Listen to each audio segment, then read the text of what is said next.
Mambo vipi mda wangu wa soka? Karibu katika channel yako pendwa uweze kupata taarifa mbalimbali za kimchezo ndani na nje ya mipaka ya Tanzania. Unachotakiwa kufanya ni kugusa tu subscribe button na alama kengele ili uwe mtu wa kwanza kuzipata taarifa za kimchezo pindi zinapopandishwa hewani.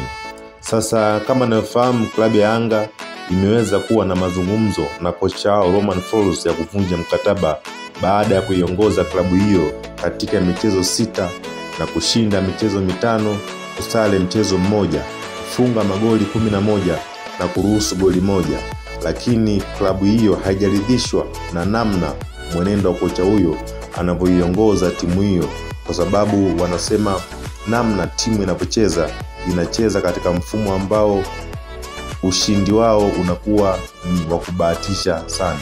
Sasa klabu ya Yanga imeamua kumfuta kazi kocha huyo na kuweza kutafuta mbadala ili kuweza kusukuma gurudumu na kufikia malengo yao walijiwekea katika msimu wa 25-26.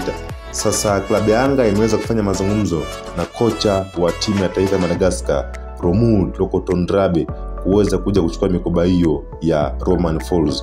Mazungumzo yamefikia pazuri, makubaliano ya pande zote mbili yamefikia mahala pazuri, na muda wote kutoka sasa kocha huyo atatua nchini Tanzania kuweza kusaini mkataba wa miaka 2 na miamba hiyo ya Kariakoo Dar Young Africans ili kuweza kukiongoza kikosi hicho katika michezo ya ligi kuu NBC Premier League, Azam Sports Federation kwa saizi ni CRDB Federation Cup na michuano ya kimataifa barani Afrika ili kuweza kufikia malengo yao.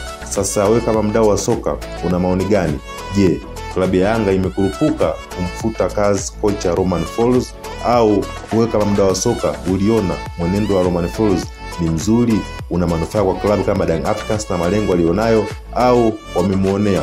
Shusha comment yako hapo chini, usahau kusubscribe ili uwe mtu wa kwanza kuzipata taarifa hizi za michezo pindi tu zinapopandishwa hewani na channel yako pendwa ya Sports Media. Uwe na wakati njema.